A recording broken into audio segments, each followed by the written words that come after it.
So with the increasing popularity of 4K televisions, the price we have seen has gone down considerably since their inception in 2012. And while the clarity and the sharpness is undeniable, the price tag is still high priced for most of us. That being said, in an attempt to create the best, low-budget, versatile home theater experience, I decided to research projectors and the technologies available, and decide on the perfect projector for the money. Hey, what's up guys? You're watching Pocketable Tech, and today we're going to be taking a look at a premium portable projector by Asus. The Asus P2E projector is a compact unit measuring 5.6 inches long by 5.1 inches wide and just 1.4 inches tall, making it fairly easy to hold with just one hand, and weighing only 1 pound makes it easy to carry around. There are, however, other projectors on the market that are even smaller and lighter than this unit, for example the Brookstone Pocket Projector Pro or the 3M Roku streaming projector. However, both of those devices don't come close to the specifications you will find on the Asus unit. That being said, the Asus P2E was the best device you will find in the $400 price range.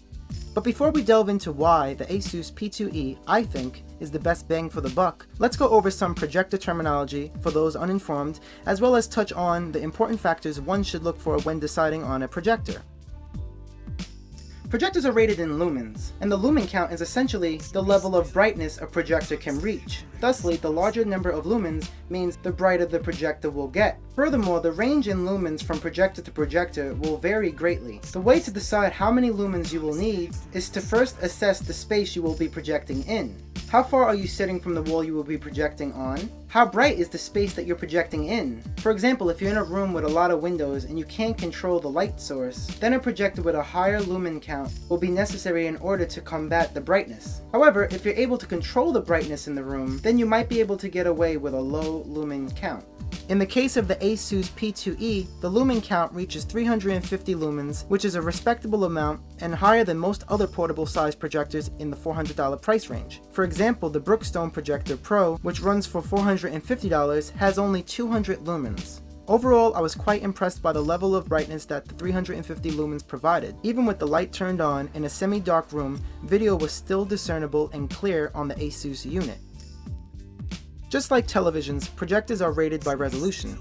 There are actually 4K projectors available as well if you really want to take your viewing experience to the next level, but expect to drop several $1,000s for one.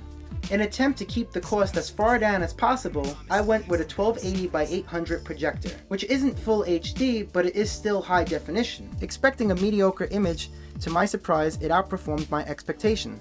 Even friends and family said that the resolution seemed clearer and sharper than their 1080p television sets at home.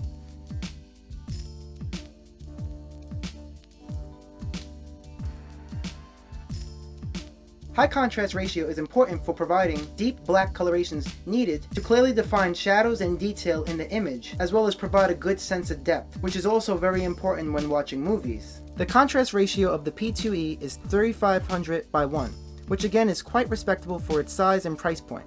And again, comparing it to the Brookstone's Projector Pro, which has a contrast ratio of only 1000 by 1, the Asus P2E blows it out the water. Somebody who's looking for a low-budget portable unit for movie viewing, the Asus model will serve you better than the latter. However, if you're looking for a projector for mostly business and classroom presentations, then a high contrast ratio isn't as important.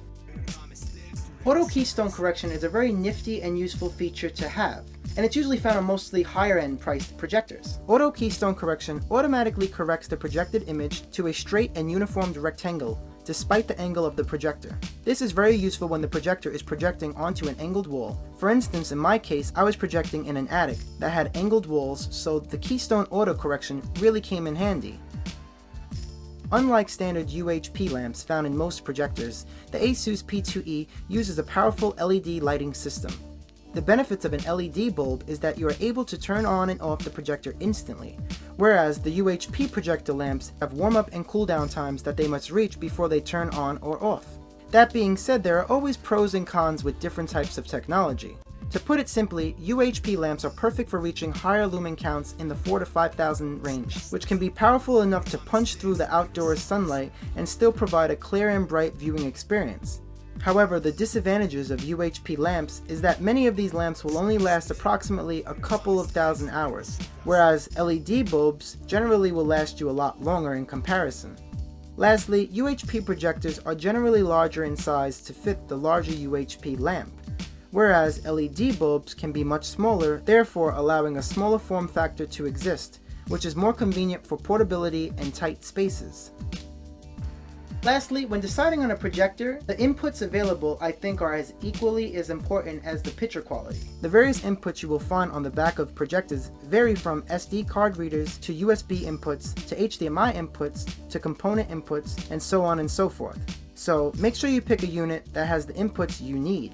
In my case, all I really needed was an HDMI input to plug my Chromecast into. Unfortunately, the Asus P2E model doesn't include a USB input, so you need to make sure a power outlet is near. But that shouldn't be too much trouble since the projector itself needs to be wired. Taking a quick look at the unit itself, you can see Asus did a really great job designing this projector. The build quality is very solid, and the all-metal body only helps add to the premium in-hand feeling. Furthermore, the metal construction helps to keep the projector from getting too hot like I've heard some projectors can get. All in all, the Asus P2E is a really great option for both a low-budget movie theater experience as well as a high-level business and classroom presentation projector. The resolution, while only 1280 by 800 HD, produces sharp enough images that can fool untrained eyes into thinking it to be a much higher resolution. Lastly, the premium all-metal construction in conjunction with the quiet fan makes the Asus P2E a great option if you're looking for a projector within the $300 to $400 price range. Alright guys, so that's going to do it for this video. Let me know in the comments below or on Twitter if you've ever owned a projector, and if so, which one, and what was your experience with it? Did you like it more or less than the traditional TV set? I personally like the versatility that comes with these projectors, and the quality, if you have the right projector, can be above average. Also, if you have any questions as to how the Asus P2E fares in comparison to other similarly priced projectors, feel free to ask in the comments below or on Twitter. And lastly, I ask if you guys like this video to give it a thumbs up and or share the video. My channel continues to grow mainly because of you guys, and I truly do appreciate all the love and feedback that you guys have shown me since day one. So subscribe to the channel if you haven't already, because a lot more content is on the way. As always, be safe, stay healthy, and I will see you guys in the next video.